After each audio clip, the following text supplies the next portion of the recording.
Hello everyone, मैं आशा करती हूँ आप सभी ठीक होंगे। मैं काजल धामी आप सभी का स्वागत करती हूँ। आज के इस सेशन में मैं आप लोगों के लिए यूपी टेट 2026 के लिए जो सीडीपी बाल विकास के हम लोगों ने यहाँ पे टॉपिक वाइज सीरीज शुरू की थी, इसको मैं आज आप लोगों के साथ यहाँ पे कंटिन्यू करूंगी। और इस सीरीज का हम यहाँ पे डे 6 जो है यहाँ पे कवर करने वाले हैं, जिसके अंदर मैं आप लोगों के साथ एक बेहद इंपॉर्टेंट टॉपिक यहाँ पे कवर करूंगी, जो कि है यहाँ पे लर्निंग यानी कि अधिगम। अब देखिए, ये टॉपिक आपके पेपर पॉइंट ऑफ व्यू से बहुत ज्यादा इंपॉर्टेंट हो जाता है। कई सारे कॉन्सेप्ट आज के इस वीडियो में हम डिस्कस करेंगे और पूरी तरीके से कोशिश करेंगे कि यहाँ पे एग्जाम्पल के माध्यम से इस टॉपिक को मैं आपके साथ डिस्कस करूं। और अगर आपको आज की वीडियो यहाँ पे पसंद आती है तो मैं आप लोगों के साथ यूपी टेट 2026 के लिए सीडीपी साइंस और मैथ्स की टॉपिक वाइज सीरीज मैंने आप लोगों के साथ यहाँ पे कंटिन्यू की है। ये सभी वीडियो की मैंने आप लोगों की सेपरेट प्लेलिस्ट बना दी है सब्जेक्ट वाइज। यदि आप इस वीडियो के कमेंट सेक्शन को देखेंगे तो वहां पर पिन फॉर्म में यानी कि पहला कमेंट आपको मेरा मिलेगा, जिसमें आपको सीडीपी साइंस मैथ्स इन सभी विषयों की प्लेलिस्ट यहाँ पे मिल जाएगी। यदि आप पेपर 2 मैथ साइंस बैकग्राउंड के कैंडिडेट हैं, या फिर आप पेपर 1 या फिर पेपर 2 सोशल साइंस बैकग्राउंड के कैंडिडेट हैं और बाल विकास के लिए परेशान है, तो आप इन प्लेलिस्ट को यहाँ पे देख सकते हैं, जिससे आपकी तैयारी यहाँ पे सिस्टमैटिक तरीके से होगी। और हम क्वेश्चन जो डिस्कस कर रहे हैं वो आपके यूपी टेट के प्रीवियस ईयर क्वेश्चन ही हैं, ताकि आप लोगों के कॉन्सेप्ट के साथ साथ प्रैक्टिस भी यहाँ पे होते रहे। तो इन वीडियो को आप यहाँ पे जरूर चेकआउट करिएगा, जिससे आप लोगों के यहाँ पे कंटेंट में इंप्रूवमेंट जरूर होगी। तो चलिए आज का इंपॉर्टेंट सेशन शुरू करते हैं और लर्निंग यानी कि अधिगम के बारे में जरा डिटेल में यहाँ पे कवर करें। तो देखिए, इस सेशन को यहाँ पे स्टार्ट करने से पहले मैं आप लोगों के साथ यहाँ पे शेयर करना चाहती हूँ, जो भी नए कैंडिडेट हैं, मैंने यहाँ पर यूपी टेट 2026 के लिए एक टेलीग्राम पेड ग्रुप यहाँ पे क्रिएट किया है। खास करके वे कैंडिडेट जो कि मैथ साइंस बैकग्राउंड से हैं, उनके लिए एक ग्रुप यहाँ पे क्रिएट किया गया है, जिसके अंदर मैं आप लोगों के साथ यहाँ पर टॉपिक वाइज सभी सब्जेक्ट के आपके हैंड रिटन कंटेंट जो है यहाँ पे शेयर कर रही हूँ, वो भी टॉपिक वाइज। जैसे कि आप देखेंगे कि एक एक पर्टिकुलर चैप्टर उसके प्रैक्टिस क्वेश्चन आप लोगों के साथ मैं शेयर कर रही हूँ। तो हैंड रिटन कंटेंट हो गया, यूट्यूब क्लासेस की आपकी पीडीएफ हो गई, और साथ ही आप लोगों के पीवाईक्यूज हो गए जो कि यूपी टेट परीक्षा के, जिससे आपकी प्रैक्टिस हो जाएगी। ये सभी चीजें आप लोगों को इस टेलीग्राम पेड ग्रुप में अवेलेबल होगा। और इस ग्रुप में जुड़ने के लिए दिए गए नंबर पे आप यहाँ पे संपर्क कर सकते हैं, जिससे आपको कंप्लीट डेमो भी मिल जाएगा। बाकी अगर आप एक बार ओवरऑल रिव्यू यहाँ पे देखना चाहते हैं तो इस तरीके का आप लोगों को टॉपिक वाइज डेमो जो है वो आप लोगों को मैं यहाँ पे शो कर रही हूँ। इस तरीके का आपका कंटेंट होगा। बाकी जो यूट्यूब क्लासेस में आपके जो क्लासेस अभी हो रही हैं यूट्यूब में, इनके पीडीएफ में मैं आप लोगों के साथ ग्रुप में यहाँ पे साझा करती हूँ। और इस ग्रुप में यहाँ पे जुड़ने के लिए आप लोगों को पेमेंट करनी होगी 300 रुपए। दिए गए नंबर पे आपको डिटेल मिल जाएगी, तो मात्र 300 रुपए आप एक बार यहाँ पे पे करेंगे तो वन टाइम पेमेंट के बाद आप इस ग्रुप में जोड़ दिए जाएंगे। जो मेन आप लोगों की दिक्कत होती है कि हम लोग कंटेंट को लेके परेशान होते हैं, हमें पता है ये टॉपिक पढ़ना है, पर पर्टिकुलर टॉपिक से क्या क्या चीजें पढ़नी है, किस तरीके के क्वेश्चन आएंगे, आपको इस ग्रुप के माध्यम से ये सारी चीजें क्लियर हो जाएंगी। तो टिल एग्जाम आप लोगों के साथ यहाँ पे स्टडी मटेरियल जो है शेयर किया जाएगा इस ग्रुप के माध्यम से। तो इस ग्रुप में आप जरूर जुड़िए यदि आप पेपर 2 मैथ साइंस बैकग्राउंड के कैंडिडेट है। तो चलिए आज के इंपॉर्टेंट सेशन यहाँ पे शुरू करते हैं। और जैसा मैंने कहा, हम आज के इस सेशन में यहाँ पे अधिगम के बारे में, लर्निंग के बारे में डिटेल में देखने वाले हैं। तो देखिए, अगर मैं आपसे एक सवाल पूछूं कि अधिगम आखिर में होता क्या है, लर्निंग आखिर में होता क्या है, तो बेसिकली एक ऐसा प्रोसेस है, एक ऐसी प्रक्रिया है जिससे आपके अंदर यहाँ पे किसी तरीके का यहाँ पे स्थायी तरीके का परिवर्तन देखने को मिलता है। किस चीज में? व्यवहार में। तो देखिए, अगर आप चाहते हैं कि एक बच्चे के अंदर एक परमानेंट चेंज आ जाए, किसमें? उसके व्यवहार में, उसके बिहेवियर में, तो वो यहाँ पे क्या कर रहा होगा? वे यहाँ पर उस समय लर्निंग कर रहा होगा। अगर आप कोई नई चीज सीखते हो तो उससे आपके अंदर व्यवहार में, आपके अंदर यहाँ पे स्थायी परिवर्तन आता है। और ये है एक बेसिक परिभाषा किसकी? लर्निंग की। तो लर्निंग का मतलब ही यही है कि आप किसी चीज को सीख रहे हो और आपके अंदर किसी तरीके का परिवर्तन हो रहा है, किसी तरीके का मॉडिफिकेशन हो रहा है। अब देखिए, लर्निंग किस किस तरीके से की जा सकती है, इसको भी जरा देखते हैं। तो देखिए, लर्निंग आपकी दो तरीके से की जा सकती है। एक तो आपको यहाँ पे कोई प्रशिक्षण दिया जा सकता है, यानी कि कोई पर्टिकुलर ट्रेनिंग आपको दी जा सकती है कि एक फॉर्मल यानी कि औपचारिक तरीके से आप किसी चीज को सीख रहे हैं, तो वो क्या हो जाएगा, वे आपके लर्निंग यानी कि अधिगम का पार्ट होगा। इसके अलावा दूसरा, आप अपने अनुभव के आधार पर भी आप किसी चीज को सीख सकते हैं, एक्सपीरियंस के आधार पर। जैसे कि आपने कोई प्रैक्टिकल किया, उस प्रैक्टिकल का रिजल्ट एक बार आपका कुछ गलत आया था, फिर आपने जब उसका विश्लेषण किया तो आपको पता चला कि मैं इस स्टेप में यहाँ पे गलत कर रहा था या गलत कर रही थी, तो आपके पास एक अनुभव आ गया, यानी कि उस चीज को आप दोबारा यहाँ पर रिपीट करोगे तो आपका वो जो एक्सपीरियंस है आपको उस चीज में यहाँ पे मदद करेगा। आप फर्स्ट टाइम कभी भी रोटी बेलते हो तो रोटी कभी भी गोल नहीं बनती शुरुआत में, तो धीरे धीरे जब आप उस चीज को करते रहते हो तो प्रैक्टिस के साथ आपको उस चीज का अनुभव आ जाता है, एक्सपीरियंस आ जाता है। और ये चीज किसकी मदद से भी हो सकती है, ये चीज प्रशिक्षण यानी कि ट्रेनिंग की मदद से भी हो सकती है।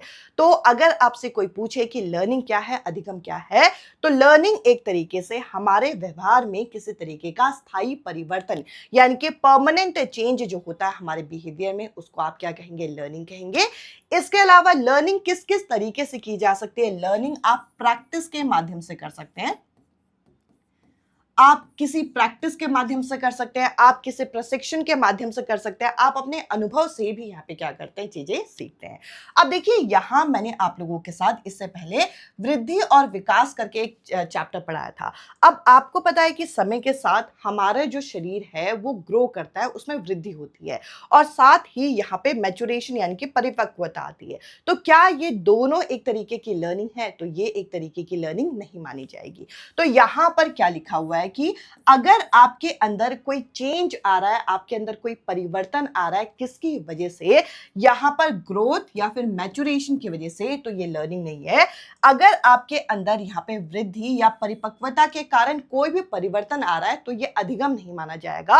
ये एक तरीके से अर्जित तरीके से आप कह सकते हैं कि एक एक्वायर क्वालिटी है जो कि आपके अंदर समय के साथ आएगी, यानी कि जैसे जैसे बड़ा बच्चा बड़ा होगा वैसे वैसे वो मैच्योर होगा। अब अगर आप एक 3 से 4 साल के बच्चे को देखते हैं तो काफी ज्यादा शैतानी करते हैं, और कई बारी आप लोगों ने अपने घर के बड़ों से सुना होता है कि अभी बच्चा है, अभी शैतानी करने दो, थोड़ा सा बड़ा होगा चीजें समझ जाएगा। यानी कि थोड़ा बड़ा होगा तो उसके अंदर क्या आ जाएगी, मैच्योरेशन आ जाएगी, उसके अंदर यहाँ पे परिपक्वता आ जाएगी। तो ये किसी तरीके का अधिगम नहीं होता। तो अभी हमने यहाँ पे क्या सीखा कि अधिगम क्या है, लर्निंग क्या है। जब हमारे अंदर परमानेंट चेंज आ जाता है बिहेवियर में, अधिगम किस तरीके से किया जा सकता है, एक्सपीरियंस, अनुभव और प्रशिक्षण यानी कि ट्रेनिंग के माध्यम से किया जा सकता है। अब देखिए आगे यहाँ पे बढ़ते हैं और एक क्वेश्चन सबसे पहले देख लेते हैं। यहाँ पे बोल रखा है द मोस्ट एप्रोप्रिएट, हाँ जी, एक बार इस स्लाइड को मैं सही से लगा दूं, हाँ जी, यहां पे क्या बोल रखा है, यहां पे बोल रखा है the most appropriate meaning of learning is, यानी कि अधिगम का सबसे उपयुक्त अर्थ जो है आपको यहां पे बताना है कि अधिगम के लिए यहां पे सबसे मीनिंगफुल एप्रोप्रिएट जो शब्द होगा या स्टेटमेंट होगा वो क्या होगा। सबसे पहले यहां पे बोल रखा है कौशलों का अर्जन, यानी कि आप क्या कर रहे हो, आप किसी स्किल का एक्विजिशन कर रहे हो। स्किल एक्विजिशन जो होता है वो भी एक तरीके का लर्निंग है। आप किसी नए स्किल को, किसी नए कौशल को सीख रहे हो, ये लर्निंग का पार्ट होता है।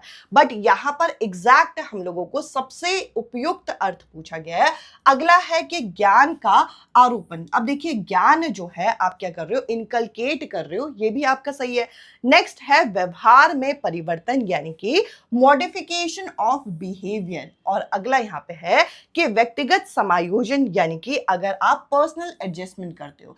अगर हम प्रैक्टिकली सोचें तो ये चारों चीजें ही आपकी क्या है, ये चारों चीजें ही एक तरीके से अधिगम है, ये चारों चीजें लर्निंग है। बट अगर हम सबसे उपयुक्त यहाँ पे देखते हैं तो सबसे उपयुक्त क्या है, जो मॉडिफिकेशन ऑफ बिहेवियर है यानी कि व्यवहार में जो परिवर्तन है, अगर किसी में आ गया तो हम कहेंगे कि वे बंदा इस चीज का अधिगम यहाँ कर चुका है। तो जो मॉडिफिकेशन ऑफ बिहेवियर है यानी कि व्यवहार में परिवर्तन है, वो सबसे उपयुक्त अर्थ माना जाएगा किस चीज का, यहाँ पे लर्निंग का। मैं उम्मीद करूंगी कि ये क्वेश्चन आप लोगों को यहाँ पे क्लियर हुआ होगा। अब देखिए अगला, अगर हम यहाँ पे देखें तो आगे हम लोगों को यहाँ पे कुछ परिभाषाएं दे रखी हैं जो कि आप लोगों को अच्छी तरीके से पता होनी चाहिए, और एक एक परिभाषा को मैं आप लोगों के साथ यहाँ पर डिटेल में डिस्कस करना चाहूंगी।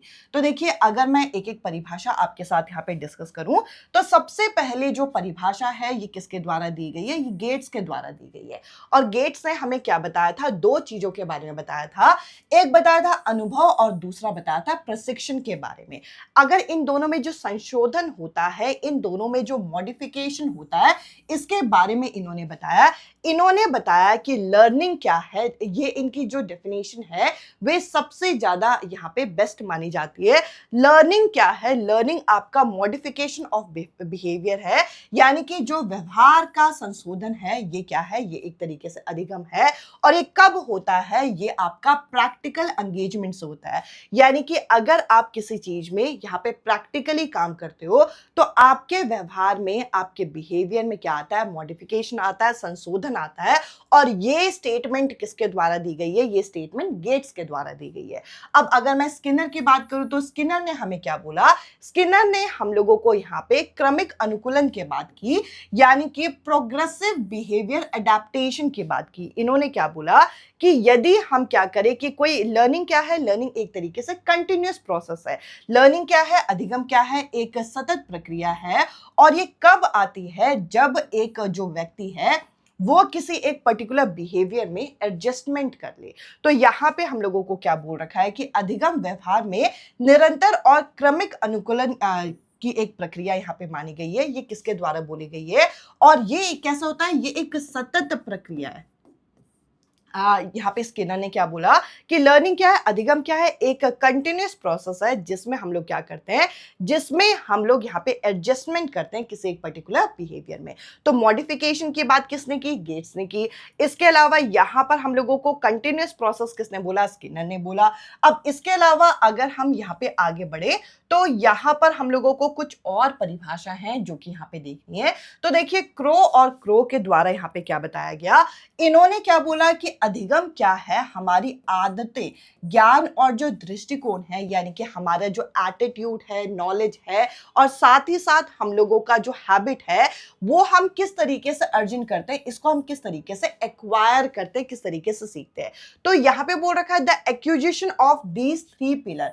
अब देखिए, ये तीन पिलर कौन कौन से बताए गए हैं। आपसे ये भी पूछा जा सकता है कि क्रो एंड क्रो के अकॉर्डिंग लर्निंग के कौन से तीन आपके पिलर है। तो आपको पता होना चाहिए कि यहाँ पे तीन आधार है। एक तो हमारा हो गया क्या? आदत, यानी कि जो हमारे हैबिट्स होते हैं। अगला है हमारी नॉलेज यानी कि ज्ञान, और अगला है हमारा एटीट्यूड यानी कि दृष्टिकोण। इन्होंने क्या बोला कि ये तीन जो आपके पिलर है, अगर आप इन तीन पिलर को अच्छे से अचीव कर लेते हो तो ये एक तरीके से बेस होता है, आधार होता है किस चीज का? हमारे अधिगम का। इसके अलावा अगर हम वुडवर्थ की बात करें तो इन्होंने क्या बोला? वुडवर्थ ने हमें जो डेफिनेशन दी उसके अंदर बोला कि न्यू नॉलेज और रिस्पॉन्सेस की बात हमें की, कि नए ज्ञान और नई प्रक्रियाओं के बारे में इन्होंने बताया। इन्होंने बोला कि लर्निंग एक तरीके से क्या है कि अगर आप किसी फ्रेश नॉलेज को, फ्रेश इंफॉर्मेशन को यहाँ पे एक्वायर करते हो, अर्जित करते हो, और उसे यहाँ पे उसमें क्या करते हो? उसमें रिएक्टिंग करते हो, प्रक्रिया करते हो। तो बेसिकली यहाँ पर एक नए ज्ञान को सीखने की बात बोली गई है। तो अगर आप मोटे मोटे तौर पे चारों ही परिभाषा को अगर हम यहाँ पे इकट्ठा देखें तो चारों परिभाषा के अंदर क्या क्या चीजें बोली गई? तो गेट्स ने बोला कि लर्निंग क्या है? लर्निंग एक तरीके से मॉडिफिकेशन है, यहाँ पे क्या है? संशोधन है हमारे व्यवहार में। इसके अलावा स्किनर ने क्या बोला? एक तरीके से प्रोग्रेसिव बिहेवियर एडेप्टेशन है। आप एक नए व्यवहार में क्या करते हो? अनुकूलन करते हो, और ये कंटिन्यू सतत प्रक्रिया यहाँ पे बोली गई है। अब अगला यहाँ पे क्रो एंड क्रो ने क्या बोला कि लर्निंग के हमारे तीन पिलर है, एक हैबिट, एक हमारी नॉलेज यानी कि ज्ञान, और तीसरा हम लोगों का यहाँ पे क्या बोला? एटीट्यूड यानी कि दृष्टिकोण। तो अगर इन तीन चीजों को हम यहाँ पे अचीव कर लेते हैं तो हमारा जो अधिगम है वह हो जाएगा। और अगर हम यहाँ पे वुडवर्थ की बात करें तो किसी नए नॉलेज को, ज्ञान को, किसी नए ज्ञान को अर्जित करना और उस पर रिस्पॉन्स करना, प्रतिक्रिया करना, ये हमारे वुडवर्थ ने बोला। अब अगर हम लास्ट यहाँ पे देखें अगली परिभाषा जो कि किसके द्वारा बोली गई है? जो कि थॉर्नडाइक के द्वारा बोली गई है। और थॉर्नडाइक का जो मेन थियरी है उसी से रिलेट करके ये परिभाषा बनाई गई है, जो कि है स्टिमुलस एंड रिस्पॉन्स, यानी कि कोई जो उद्दीपक है और उसमें जो हम प्रतिक्रिया करते हैं उससे संबंधित चीजें यहाँ पे बताई गई है। तो बेसिकली अगर आप कोई एप्रोप्रिएट स्टिमुलस यहाँ पे सिलेक्ट करते हैं और उस स्टिमुलस पे यहाँ पे बच्चा रिस्पॉन्ड करके, यानी कि प्रतिक्रिया करके किसी नई चीज का अधिगम करता है, तो वो क्या है? वह है आपका लर्निंग, यानी कि अधिगम, जो कि किसके द्वारा बताया गया? थॉर्नडाइक के द्वारा। तो SNR जो टर्म है, अगर आपको पता है कि SNR थ्योरी से रिलेटेड कोई भी क्वेश्चन आ गया तो आप लोग आंख बंद करके यहाँ पे जो है थॉर्नडाइक लगा के आ जाएंगे, ये तो आप लोगों को डायरेक्ट आ जाएगा। मेन आपसे जो पेपर में पूछा जाता है, ये जो 4 परिभाषा ऊपर थी, ये परिभाषाएं आपके पेपर में पूछी जाती है। क्रो एंड क्रो हो गया, गेट्स हो गया, स्किनर हो गया, इसके अलावा यहाँ पे वुडवर्थ हो गया, ये क्वेश्चन आपके पेपर में आता है। अब देखिए आगे अगर हम देखें तो सीधा सीधा यहाँ पे हम लोगों से क्या पूछ रखा है, यहाँ पे हम लोगों को बोल रखा है learning is the modification of behaviour through experience and training. यहाँ पे बोल रखा है कि अधिगम अनुभव और प्रशिक्षण के माध्यम से व्यवहार में परिवर्तन है। यह कथन किसके द्वारा दिया गया है? अब देखिए इस टाइप के क्वेश्चन आप लोग अगर CTET परीक्षा में या अदर टेट एग्जाम में देखिए तो कम आते हैं, बट यूपी टेट में इस तरीके के क्वेश्चन बहुत आते हैं कि ये परिभाषा किसके द्वारा दी गई है। तो आपको परिभाषाओं का जो की कोर टर्म है वो याद होना चाहिए। मॉडिफिकेशन की बात जो है अगर हम यहाँ पे देखें तो व्यवहार में एक तरीके से परिवर्तन की बात हम लोगों को किसके द्वारा बोली गई है? ये गेट्स के द्वारा बोली गई है। अभी हम लोगों ने यहाँ पे किया था, तो मैंने आपको कहा था कि व्यवहार में जो परिवर्तन है, मॉडिफिकेशन किसने बोला? गेट्स ने बोला। और इन्होंने बोला किस तरीके से आएगा भैया? अनुभव और प्रशिक्षण से आएगा, एक्सपीरियंस और ट्रेनिंग से आएगा। कुछ और याद भी ना करो तो आप इस तरीके से याद कर सकते हो। एक्सपीरियंस और ट्रेनिंग के बाद यहाँ पे जो अनुभव और प्रशिक्षण की बात किसके द्वारा की गई है? ये गेट्स के द्वारा की गई है। तो इस क्वेश्चन का फर्स्ट जो ऑप्शन है वो आपका करेक्ट आंसर होगा। अब चलिए हम यहाँ पे आगे बढ़ते हैं और अधिगम की कुछ प्रकृति यानी कि इसके नेचर को एक एक करके यहाँ पे डिस्कस करेंगे। अगर मैं इसकी प्रकृतियों की बात करूं तो यहाँ पे अगर हम इसके कैरेक्टरिस्टिक्स को एक एक करके देखें तो देखिए यहाँ पर इन डायग्राम से आप और अच्छे से समझ पाएंगे। तो यहाँ हम लोगों को पहला कैरेक्टरिस्टिक्स क्या दे रखा है? सबसे पहले जो अधिगम होता है वे क्या होता है? वे यूनिवर्सल होता है, वे सार्वभौमिक है। अगर मैं इस चीज को एग्जाम्पल के माध्यम से समझाऊं तो हर लिविंग ऑर्गेनिज्म,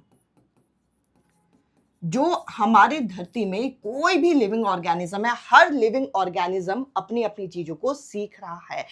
अगर आप एक छोटे से बच्चे को देखो तो वो यहाँ पे ह्यूमन एक्टिविटी सीखता है, यानी कि पहले यहाँ पे रेंग के चलता है, फिर आराम से नॉर्मल चलता है, उसके बाद दौड़ना, भागना, खाना पीना, बात करना, सारी चीजें सीखता है। और अगर हम एक पक्षी को देखें तो वो उड़ना सीखता है, अगर हम एक बत्तख को देखें तो वो तैरना सीख रहा है। तो यहाँ पर हम क्या कहेंगे? यहाँ पे हम कहेंगे कि यहाँ पर ह्यूमन भी सीख रहे हैं, जो मानव है वो भी सीख रहा है, जो पक्षी है वे भी सीख रहे हैं, जो जानवर है वे भी सीख रहे हैं। हर यहाँ पे जीवित प्राणी जो है कुछ ना कुछ सीख रहा है। तो इसमें हम क्या कहेंगे? जो लर्निंग है वे कैसी होती है? वे यूनिवर्सल होती है। अब अगला अगर हम यहाँ पे देखें तो लर्निंग से आपके व्यवहार में, आपके दृष्टिकोण में, आपके पर्सनालिटी में, व्यक्तित्व में, हर चीज में आपके परिवर्तन आता है। अगर हम चेंज की बात करें तो चेंज सबसे पहले आपके व्यवहार में आएगा, इसके बाद आपकी दृष्टिकोण में आएगा, साथ में आपके पर्सनालिटी में, हर चीज में आपका यहाँ पे चेंज आता है। तो लर्निंग एक तरीके से चेंज है आपके अंदर, जो परिवर्तन आ रहा है। इसके बाद अगर हम देखें तो लर्निंग से आपका विकास होता है, डेवलपमेंट होता है। आप कुछ भी चीजें सीखे, अगर आप बेसिक लैंग्वेज स्किल सीखते हैं LSRW, तो इससे आप लोगों का लैंग्वेज डेवलपमेंट है, जो बेसिक लैंग्वेज डेवलपमेंट है वो होता है। बच्चा क्या करता है? पहले दूसरों को सुनता है, फिर बोलता है, फिर यहाँ पे रीड करता है, किसी चीज का पठन करता है, फिर लेखन करता है। तो इससे क्या हो रहा है? आपका विकास ही हो रहा है, आप नई चीजों को सीख ही रहे हैं।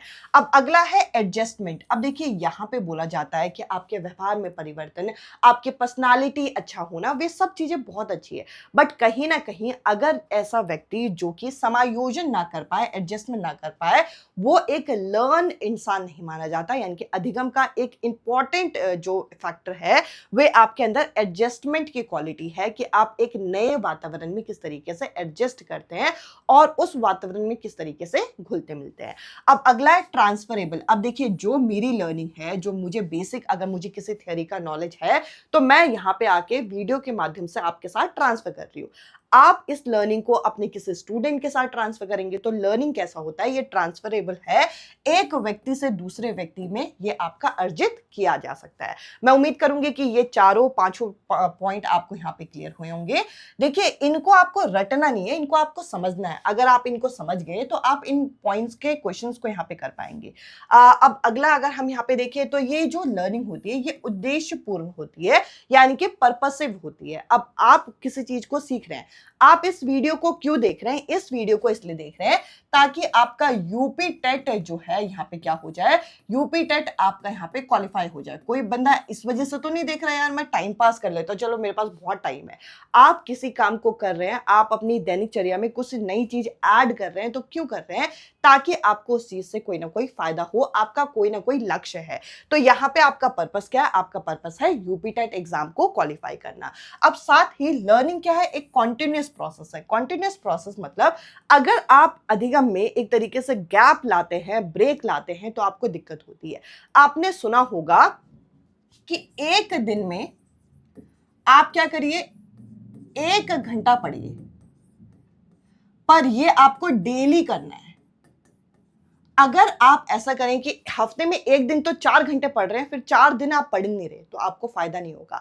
अगर आप डेली 1-1 घंटा पढ़ रहे हैं तो वो कंटिन्यूस प्रोसेस जो है आप लोगों की लर्निंग में हेल्प ही करेगा। और अधिगम जो है एक निरंतर प्रक्रिया है, ये यहाँ पे बोली गई है। अब नेक्स्ट अगर हम देखें तो अधिगम क्या है? अधिगम एक सृजनात्मक प्रक्रिया है, क्रिएटिव प्रोसेस है। अगर आप कोई नई चीज सीखते हैं, आप ये चीज नोटिस करिएगा, आप किसी चीज को फर्स्ट टाइम सीखते हैं तो आपको उतनी अच्छी तरीके से समझ भी नहीं आता, बट धीरे धीरे जब आपको उस चीज की क्या आ जाती है, समझ आ जाती है, तब आपकी अंडरस्टैंडिंग इस तरीके से बन जाती है कि आप कुछ नया भी यहाँ पे क्रिएट कर पाते हैं। अब अगला है कि स्टिमुलस रिस्पॉन्स। अब लर्निंग क्या है? आपके सामने कोई स्टिमुलस दिया गया तो उस स्टिमुलस का, उस उद्दीपक का आप कुछ न कुछ अनुक्रिया करते हैं, रिस्पॉन्स करते हैं। फॉर एग्जाम्पल, एक स्कूल का बच्चा है जिसके स्कूल में क्या हुआ, जिसके स्कूल में लंच ब्रेक हुआ। अब एक छोटा सा नर्सरी क्लास का बच्चा, उसको क्या पता लंच ब्रेक, वो शुरुआत में कोई रिस्पॉन्स नहीं करेगा। जब उसने सीख लिया कि लंच ब्रेक की घंटी बजते ही उसका लंच ब्रेक शुरू हो जाता है और दोबारा घंटी बजेगी तो उसको क्लास में आना है, तो यहाँ पे घंटी को लेके उस बच्चे के माइंड में क्या आया? उस बच्चे के माइंड में आया कि अब मुझे रिस्पॉन्स करना है, कि अब मुझे अपनी बुक्स जो है वो क्या करनी है, वे अपनी यहाँ पे ओपन कर लेनी है, खोल लेनी है। तो इस तरीके से जो आप लोग यहाँ पे स्टिमुलस रिस्पॉन्स दे रहे हो, ये भी क्या कर रहा है बच्चा? एक नर्सरी क्लास का बच्चा जो शुरुआती टाइम में सिर्फ रो रहा था, किसी टीचर की नहीं सुन रहा था, धीरे धीरे महीना भर हुआ, धीरे धीरे उसने एडजस्टमेंट किया, समायोजन किया। समायोजन क्या है? वो चीज सीख रहा है। अब यहाँ पे पेरेंट्स भी खुश हैं कि अब हमारा बच्चा स्कूल में एडजस्ट हो गया है, और साथ ही अब उसे पता है कि बेल बज रही है तो पीरियड यहाँ पे चेंज हो रहे हैं। तो ये क्या हो रहा है? ये सारा लर्निंग का प्रोसेस है। आई होप यहां तक आपको चीजें समझ में आ गई होंगी। अब हम आगे बढ़ते हैं और मैं उम्मीद करूंगी कि ये स्लाइड भी आप लोगों को चीजें यहाँ पे अच्छे से क्लियर हुई होंगी। Which of the following are characteristics of learning? यानी कि निम्नलिखित में से अधिगम यानी कि लर्निंग की विशेषता कौन सी है, पूछ रखा है। अब यहाँ पे अगर हम देखें तो लास्ट में क्या बोल रखा है? Learning is motivated by adjustment, यानी कि अधिगम जो है समायोजन से प्रेरित होता है। अब मैंने अभी कहा कि एक नर्सरी क्लास का बच्चा जो शुरुआत में समायोजन नहीं कर पा रहा था, धीरे धीरे समायोजन जब करता है तो हम कहते हैं कि बच्चे ने ये चीज सीख ली। तो कहीं ना कहीं समायोजन जो है वो प्रेरित कर रहा है, तो ये तो होगा। ई जिस ऑप्शन में नहीं है उसको काट दीजिए, एक ही ऑप्शन ऐसा है जिसमें ई नहीं है, इसको थोड़ा छोटा करते हैं ताकि आपको वो ऑप्शन यहाँ पे दिख जाए। अब देखिए, इसके अलावा हम लोगों को नेक्स्ट में बोल रखा है लर्निंग इज गोल डायरेक्टेड, यानी कि लक्ष्य की प्राप्ति के लिए काम कर रहे हो, ये भी यहाँ पे सही है। अब learning is active and creative, यानी कि अधिगम क्या है? सक्रिय है और सृजनात्मक होता है, ये भी यहाँ पे सही है। तो यहाँ पे आपका यहाँ सी डी ई तो आपका करेक्ट होना चाहिए, इसमें डी जो है वो नहीं दे रखा, तो ये भी ऑप्शन कट गया क्योंकि डी होना चाहिए, तो 2 ऑप्शन आपके कट गए। अब इसके अलावा लर्निंग एंड अप, यहाँ पे क्या बोल रखा है? जो लर्निंग होता है ये आपका प्यूबर्टी में यानी कि किशोरावस्था में समाप्त हो जाता है, ऐसा नहीं है। लर्निंग जो है आपका एक लाइफ लॉन्ग प्रोसेस है। अब देखिए, अगर आप किसी भाषा को सीख रहे हो, जैसे फॉर एग्जाम्पल यहाँ पे अगर आपको इंग्लिश बोलना नहीं आता, बट आपने देखा जब आप 24-25 साल के हुए, आप किसी इंटरव्यू में गए और आपको इस इंटरव्यू में इंग्लिश की यहाँ पे जरूरत पड़ी और फिर आप घर गए, आपको लगा कि यहाँ पे मेरा इंटरव्यू अच्छा नहीं गया, अब अगले इंटरव्यू में जाने से पहले मैं इस भाषा को सीख के रहूंगा, सीख के रहूंगी। हालांकि इस चीज में आपको समय लगेगा, कई बार दिक्कत भी हो सकती है, कई बार आपको ऐसा लग भी सकता है कि आपको ये चीज नहीं आएगी, बट आप सीख तो सकते हो। तो यहाँ पे हम ये नहीं कहेंगे कि जो अधिगम है वो किशोरावस्था में, प्यूबर्टी में रुक जाता है, तो ये गलत है। तो बी नहीं होना चाहिए, जिसमें बी दे रखा है उसको आप यहाँ पे काट दीजिए। यहाँ पे आपका फर्स्ट ऑप्शन जो है करेक्ट आंसर होगा। बाकी पहला भी देखिए, जो यहाँ पे बोल रखा है learning is temporary change in behaviour, यानी कि अस्थायी परिवर्तन है। ये अस्थायी नहीं, ये आपका स्थायी परिवर्तन होता है, ये आपका परमानेंट चेंज करता है हमारे बिहेवियर में। तो यहाँ पे ये भी गलत हो गया। तो आपका करेक्ट स्टेटमेंट कौन सा हो जाएगा? Learning is active and creative, यानी कि अधिगम जो है वो सक्रिय और सृजनात्मक होता है। साथ में यहाँ पे आप लक्ष्य प्राप्ति के लिए काम करते हो और यहाँ पे समायोजन जो है ये प्रेरित करता है, यानी कि जो आप एडजस्टमेंट करते हो वो आपको मोटिवेट करता है किसी चीज को सीखने के लिए। आई होप ये क्वेश्चन भी आपको क्लियर हुआ होगा। अब देखिए, अगर हम यहाँ पे देखें तो आगे अब हम यहाँ पे पढ़ेंगे लर्निंग के कर्व्स। अब देखिए, लर्निंग के कर्व्स जो है हमें ये बताते हैं कि बेसिकली हमारे स्टूडेंट में, किसी भी स्टूडेंट के अंदर यहाँ पे लर्निंग जो है वो किस रेट से हो रही है, साथ में किस तरीके से बच्चा किसी चीज को सीखता है। और अगर हम देखें तो कभी भी अधिगम जो होता है वो एक समान दर से यहाँ पे खास करके बहुत कम देखने को मिलता है। अधिगम का जो दर है वो किस तरीके से बदलता है वो आपका यहाँ पे कर्व ऑफ लर्निंग द्वारा समझाया गया है। और ये जो टर्म है ये किसके द्वारा दी गई थी? ये एबिंगहॉस के द्वारा यहाँ पे दी गई थी। और इन्होंने हमें एक ग्राफिकल तरीके से चीजें समझाई और बताया कि किस तरीके से बच्चा जो है चीजों को सीखता है। तो एक एक करके इन ग्राफ को समझते हैं। सबसे पहला है पॉजिटिव लर्निंग कर्व। अब देखिए, पॉजिटिव जिसे आप कॉनकेव कर्व भी बोलते हैं, यानी कि सकारात्मक तरीके से जो आपके यहाँ पे अधिगम वक्र काम करते हैं। ये क्या है? ये आपका टॉपिक है यहाँ पे अधिगम वक्र। तो चलिए यहाँ पे अगर हम एक एक करके देखें तो यहाँ हम लोगों को सबसे पहले पॉजिटिव लर्निंग कर्व के अंदर क्या देखने को मिलता है? शुरुआती दौर में बच्चा जो है उसकी स्पीड जो होगी लर्निंग की वे धीमी होती है, धीमी है, धीरे धीरे उसकी जो स्पीड है वह बढ़ रही है। अब आप कहेंगे कि कोई एग्जाम्पल, तो चलिए इसका जरा एक एग्जाम्पल यहाँ पे देखते हैं जिससे आपको ये चीज बड़े अच्छे तरीके से यहाँ पे क्लियर होगी। अगर आप एक यहाँ पे टाइपिंग सीख रहे हैं, कीबोर्ड में क्या कर रहे हैं भाई? कीबोर्ड में हम यहाँ पे टाइपिंग कर रहे हैं। कीबोर्ड में टाइपिंग जो है अगर आप सीखते हैं तो कीबोर्ड में जब हम टाइपिंग शुरुआत करते हैं तो हमारी जो उंगलियां हैं वे अच्छी तरीके से उन लेटर्स को ढूंढ भी नहीं पाती, यानी कि ए कहाँ है, बी कहाँ है, सी कहाँ है, हम लोगों को ढूंढने में दिक्कत होती है। पर धीरे धीरे जैसा आपका हाथ सेट हो जाता है तो टाइपिंग की जो स्पीड होती है वे क्या होती है? ये समय के साथ इंक्रीज होती है। तो ये जो आप यहाँ पे टाइपिंग कर रहे हैं, ये टाइपिंग आपका पॉजिटिव लर्निंग कर्व का एग्जांपल है। कभी भी आपको अगर यहाँ पे कॉनकेव कर्व या पॉजिटिव यानी कि सकारात्मक अधिगम वक्र की बात की जाए तो आप एक तो इस कर्व को याद रखेंगे और आप एक इस एग्जाम्पल को याद रखेंगे कि जैसे कीबोर्ड में जब हम टाइपिंग करते हैं तो टाइपिंग करते हुए शुरुआती दौर में हमें बहुत टाइम लगता है। अगर हमें एक लाइन लिखने को दी जाती है तो हमें काफी समय लगता है, बट प्रैक्टिस के माध्यम से अगर हम यहाँ पे ट्रेन करते हैं अपने आप को तो हमारी जो स्पीड होती है वे क्या होती है? वे बढ़ जाती है। आई होप ये क्लियर हुआ होगा। अब अगला यहाँ पे इसमें यही लिखा हुआ है कि जो रेट ऑफ लर्निंग है, जो अधिगम दर होता है, ये प्रारंभ में क्या होता है? धीमा होता है, स्टार्टिंग में ये स्लो होता है, बट एक्सेलरेट होता है। इसकी गति जो है बढ़ती है कब? समय के साथ। अब अगला अगर हम नेगेटिव लर्निंग कर्व देखें यानी कि नकारात्मक अधिगम वक्र देखें तो यहां पर इसे हम कॉन्वेक्स कर्व भी बोलते हैं। अब इसमें क्या होता है? शुरुआती दौर में आपकी स्पीड बड़ी अच्छी होगी, शुरुआत में स्पीड अच्छी होगी और धीरे धीरे धीरे धीरे जो स्पीड है वे आपकी एक पॉइंट पे आके जो है कांस्टेंट होने लग जाएगी। अब ये इसमें एग्जांपल अगर मैं देखूं तो अगर हम बोले फर्स्ट पीरियड की मैं बात करती हूं क्लास में, फर्स्ट पीरियड, सेकंड पीरियड, में आपकी जो लर्निंग होती है वे क्या होती है, वे ज्यादा होती है। पर धीरे धीरे फोर्थ पीरियड, फिफ्थ पीरियड में आते आते आपकी जो लर्निंग होती है वे कम हो जाती है, यानी कि आप अंदर से थकने लग जाते हो।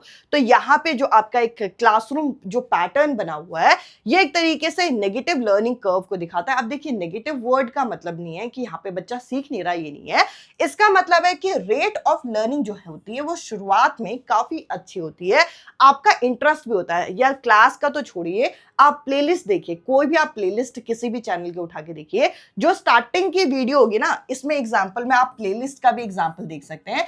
किसी भी टॉपिक का, किसी भी सब्जेक्ट की अगर आप प्लेलिस्ट देखते हैं तो शुरुआत में उनमें व्यूज सबसे ज्यादा आते हैं। तो प्लेलिस्ट में स्टार्टिंग में व्यूज आपके ज्यादा आते हैं और धीरे धीरे वो व्यूज क्या होते हैं, कम होते रहते हैं। तो एक तरीके से नेगेटिव लर्निंग कर्व भी तो है कि स्टार्टिंग में क्या होता है, अधिगम का जो दर होता है वो प्रारंभ में यहाँ पे तीव्र होता है, बट समय के साथ ही क्या होता है, धीमा हो जाता है। आई होप ये दोनों आपको समझ में आ गए होंगे। अब देखिए, इसके अलावा अगर हम यहाँ पे आगे देखें तो आगे हम लोगों को यहाँ पे समान या फिर सरल रेखा यहाँ पे बता रखी है। अब देखिए, एक ऐसा अधिगम तरीका जिसके अंदर आपको देखने को मिलता है कि जो लर्निंग की स्पीड होती है वे आपकी लगभग हमेशा कांस्टेंट आपकी देखने को मिलती है। इसमें यानी कि इसमें जो लर्निंग होती है ना आपकी बहुत कम होगी ना आपकी बहुत ज्यादा होगी। इसमें अगर आप कोई चीज सीख रहे हो तो आप कॉन्स्टेंटली उस चीज को सीखते रहोगे। तो यहाँ पर जो आपका ये जो ग्राफ होगा वो किस तरीके से बनेगा, ये आपका इस तरीके से स्ट्रेट लाइन आपका बनेगा। अब इसके अलावा अगर हम यहाँ पे एस शेप लर्निंग कर्व की बात करें तो इसमें रेट ऑफ लर्निंग कभी बढ़ता है, जो अधिगम का दर है, अधिगम दर है, ये आपका पहले इंक्रीज होगा, फिर डिक्रीज होगा, फिर इंक्रीज होगा। अगर आप कहीं, इसका एग्जांपल क्या है, इसका एग्जांपल अगर हम देखते हैं तो इसका एग्जांपल जो आप कंपटीशन से रिलेटेड जो एग्जाम की तैयारी करते हैं, कभी आप ज्यादा मोटिवेटेड हैं तो आप ज्यादा पढ़ रहे हैं, कभी आप कम मोटिवेटेड है तो धीरे धीरे जो स्टार्टिंग की जो मोटिवेशन है वो कम हो गई तो आपकी स्पीड थोड़ी कम हो गई। फॉर एग्जांपल, नोटिफिकेशन आया, आपकी स्पीड बढ़ गई। फिर नोटिफिकेशन आने के बाद जब आप फॉर्म फिल कर लेते हैं फिर थोड़े से स्पीड कम हो जाती है। फिर एग्जाम डेट आया तो फिर मोटिवेट हो गए, फिर थोड़ा गैप आया, फिर थोड़ा डिमोटिवेट हो गए। तो वो आपका एस लर्निंग कर्व को यहाँ पे दिखाता है। मैं उम्मीद करूंगी कि यहाँ तक की चीजें आपको क्लियर हो गई होंगी। अब देखिए, इससे रिलेटेड एक क्वेश्चन है कि जो लर्निंग कर्व है, जो अधिगम वक्र है, वह क्या दर्शाता है। यहाँ पे बोल रखा है नन ऑफ द अबव। ऐसा तो देखते हैं कि यहाँ पे ये ऑप्शन होगा या नहीं होगा। यहाँ पे बोल रखा है अधिगम का अनुपात, यानी कि रेशियो को दर्शाता है, रेशियो को नहीं दर्शाता। अब बोल रखा है अधिगम में क्रमिक गिरावट की प्रक्रिया। अब देखिए, यहाँ पे डिक्लाइन प्रोसेस, ऐसा नहीं है कि हमेशा गिरता ही है अधिगम, ये इंक्रीज भी होता है, डिक्रीज भी होता है। तो हम डायरेक्ट ये तो नहीं बोल सकते। ये आपका ग्रेजुअल चेंज को दिखाता है, यही क्रमिक परिवर्तनशीलता को दिखाता है, यानी कि किस तरीके से चीजें चेंज हो रही हैं, इसको ये दर्शाता है। तो यहाँ पे फर्स्ट जो ऑप्शन होगा ये आपका करेक्ट आंसर है। अब देखिए, अगला यहाँ पे हम क्वेश्चन जो है उसको देखते हैं, जिसके अंदर क्या बोल रखा है, curve of learning give graphical representation. इसके अंदर ग्राफिकल रिप्रेजेंटेशन दिया जाता है किस चीज का, अमाउंट का, रेट का या लिमिट ऑफ इंप्रूवमेंट का। यानी कि ये जो अधिगम वक्र है ये अभ्यास में होने वाले सुधार की मात्रा, गति और यहाँ पे सीमा जो है यहाँ पे निरूपित करता है। तो ये जो पूरा का पूरा एक स्टेटमेंट है, ये स्टेटमेंट किसके द्वारा बताया गया है, तो देखिए ये जो ग्राफिकल रिप्रेजेंटेशन का कॉन्सेप्ट है ये किसके द्वारा बताया गया है, ये एबिंगहॉस के द्वारा बताया गया है। मैंने आपको बताया था ये टर्म भी इनके द्वारा कॉइन किया गया है। और ये क्वेश्चन आप लोगों का प्रीवियस ईयर क्वेश्चन है, तो आप लोगों को इस तरीके की चीजें यहाँ पे पता होनी चाहिए। यहाँ पर इस तरीके के फैक्ट बेस्ड चीजें यहाँ पे पूछी जाती है। अब दो टर्म लिखे हैं, एक लिखा है वर्टिकल और एक लिखा है हॉरिजॉन्टल ट्रांसफर। अब देखिए, लर्निंग में दो तरीके का ट्रांसफर आपका देखने को मिलता है। ये जो वर्टिकल ट्रांसफर होता है ये आपका सेम सब्जेक्ट में होता है। एग्जाम्पल से समझेंगे इसको। ये आपका सेम सब्जेक्ट में होता है, ये आपका दो सब्जेक्ट के बीच में संबंध यहां पे बताता है। इस तरीके से देखेंगे। अब जैसे फॉर एग्जाम्पल, ट्रांसफर किस तरीके से हो रही है लर्निंग, यहां पे हम लोगों ने बच्चे को मैथ्स में, यहां पे मैंने किसी चीज को जोड़ना सिखाया। जोड़ना सिखाने के बाद मैंने क्या किया, उसके बाद मैंने मल्टीप्लिकेशन सिखाया। इसके बाद मैंने यहाँ पे सिखाया इस चीज को डिवाइड करना। इसके बाद मैं सिखा रही हूं यहाँ पे एलसीएम लेना। तो ये जो पूरा प्रोसेस है जिसमें लर्निंग इस तरीके से नीचे से ऊपर बढ़ रही है, ये क्या है? ये आपका वर्टिकल है। अब देखिए वर्टिकल वर्ड का मतलब तो पता होगा, इस तरीके से जब लाइन आपके ऊपर की तरफ जाती है ये वर्टिकल लर्निंग को दर्शाता है। तो यहाँ पे आप लोगों का वर्टिकल लर्निंग सेम सब्जेक्ट में होती है, एक आपका कॉन्सेप्ट दूसरे कॉन्सेप्ट को मदद कर रहा होता है। तो ये आपके कॉन्सेप्ट जो होते हैं ये लिंक होते जाते हैं, ये आपको पता होना चाहिए। अब ये जो हॉरिजॉन्टल है, हॉरिजॉन्टल में जैसे कि मैंने यहां पे मैथ्स पढ़ा है, मैथ्स जो है साइंस को हेल्प करेगा। इन दोनों का कुछ ना कुछ लिंक है। आप हिस्ट्री पढ़ा रहे हो,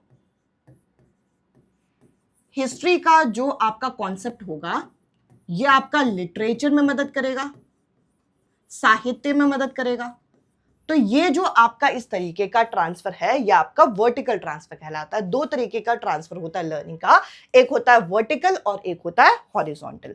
अब इसके अलावा अगर हम यहाँ पे देखें तो देखिए प्लाट्यू ने भी हमें लर्निंग का जो यहाँ पे पूरा कॉन्सेप्ट है वो दिया है, और यहाँ पे अधिगम पठार यहाँ पे दिए हैं। अब यहाँ पे बोल रखा है कि जब आपका अधिगम वक्र जो होता है, जब आपका लर्निंग कर्व क्या हो जाए, यहाँ पे इसकी स्टेबिलिटी आ जाए, इसमें स्थिरता आ जाए, तो इसके बाद आप देखोगे एक अधिगम पठार बनता है। वे किस तरीके से बनता है? वे आपका इस तरीके से बनता है। ये किस तरीके से बनेगा? ये आपका कुछ इस तरीके से बनेगा। और इस समय में जो लर्निंग होगी ये आपकी कितने तरीके की होती है? इस समय में लर्निंग जो होती है ये आपकी 3 तरीके की होती है। एक होती है पॉजिटिव, सॉरी यहाँ पे ये स्लाइड हो गया, 2 मिनट यहाँ पे दीजिए। हाँ जी, एक होती है आपकी पॉजिटिव यानी कि जो आपकी सकारात्मक होती है, एक होती है नेगेटिव और एक होती है जीरो। अब देखिए जीरो का मतलब क्या है कि कोई भी लिंक नहीं है, नो लिंक। जैसे कि फॉर एग्जाम्पल आपने यहां साइकिलिंग सीखी, आपने यहां पे क्या सीखा?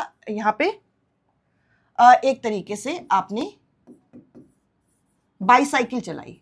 अब बाईसाइकिल चला रहे हो, एक टाइम में आप कुकिंग कर रहे हो, दोनों का डायरेक्ट ऐसा कोई लिंक नहीं है, तो ये आपका यहाँ पे जीरो लिंक वाला आ जाएगा।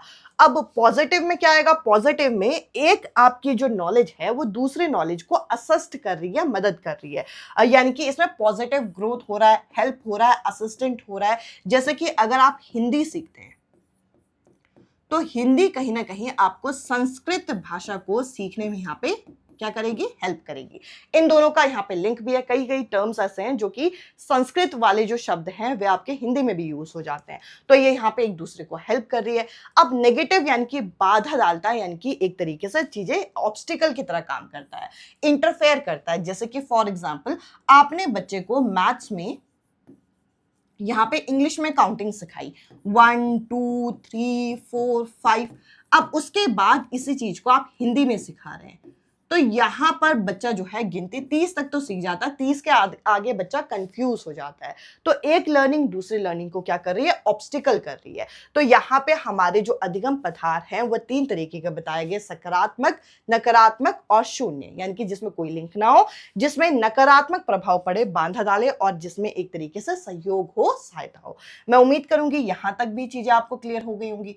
अब देखिए इसके अलावा अगर हम आगे यहाँ पे बढ़ते हैं तो आगे हम लोगों को यहाँ पे क्या बोल रखा है? एक क्वेश्चन आप यहाँ पे देखेंगे जिसमें बोल रखा है what is the meaning of the following expression. एक एक्सप्रेशन दे रखा है, learning is product of environment. अब यहाँ पे मैं एक चीज और बताती हूँ आपको, जो ये लर्निंग होती है, ये जो लर्निंग है ना, ये आपका प्रोसेस भी है, यानी कि प्रक्रिया भी है, और एक तरीके से प्रोडक्ट भी है। लर्निंग से प्रोडक्ट आपको क्या मिल रहा है? मॉडिफिकेशन मिल रहा है, जो चीजें यहां पे मॉडिफाई हो रही है। प्रोसेस क्या है कि आप किस तरीके से उन चीजों को लर्न कर रहे हैं, जो आप स्टेप्स वगैरह यूज कर रहे हैं, जो आप स्टिमुलस, जो आप उद्दीपक यहाँ पे इस्तेमाल कर रहे हैं। तो लर्निंग जो है प्रोसेस भी है, प्रोडक्ट भी है। अब अगर हम देखें तो यहाँ पे बोल रखा है कि अधिगम वातावरण का, यहाँ पे क्या है, वातावरण का उत्पाद है, प्रोडक्ट है एनवायरमेंट का। इस स्टेटमेंट को कौन सा यहाँ पे जो है ऑप्शन सही तरीके से डिफाइन करेगा? तो लास्ट में बोल रखा है learning is a process that happen through experience, यानी कि अधिगम अधिगम जो है ये अनुभव के माध्यम से होता है। यहाँ पे हमें पर्यावरण की बात की गई है, अनुभव की बात नहीं की गई, तो ये ऑप्शन नहीं होगा। अब अगला है कि learning is a process that happen through both physical development of a learner, यानी कि शारीरिक विकास की बात की गई, शारीरिक विकास के माध्यम से होती है, शारीरिक विकास की बात थोड़ी हो रही है, यहाँ पे पर्यावरण की बात हो रही है। अब अगला है कि जो अधिगम है वह व्यवहार में परिवर्तन है, व्यवहार में परिवर्तन जरूरी नहीं कि सिर्फ पर्यावरण से आए, तो यहाँ पे ये भी नहीं होगा। लर्निंग जो होता है, अधिगम जो होता है, इसमें हम मॉडिफिकेशन करते हैं। क्या चीज कर रहे हैं हम इसमें? इसमें हम संशोधन कर रहे हैं और साथ में रीमॉडिफिकेशन कर रहे हैं, यानी कि पुनः संशोधन करते हैं किसमें? ऐसे ऑब्जेक्ट और ऐसे इंडिविजुअल का जो कि हमारे एनवायरमेंट में है। यानी कि learning is through the modification and remodification by the object and individual in the environment. किसी एक पर्यावरण में जो वस्तु है या फिर व्यक्तियों द्वारा संशोधन या पुनः संशोधन का माध्यम है, ये एक तरीके से प्रोडक्ट बताता है हमारे एनवायरमेंट का। तो यहाँ पे आपका फर्स्ट जो ऑप्शन होगा ये करेक्ट आंसर है। मैं उम्मीद करूंगी कि आज के सेशन आप लोगों को यहाँ पे क्लियर हुआ होगा। आज के सेशन में इतना ही। अब मैं आपसे मिलती हूँ अगले सेशन में अगले टॉपिक के साथ। Bye bye, take care.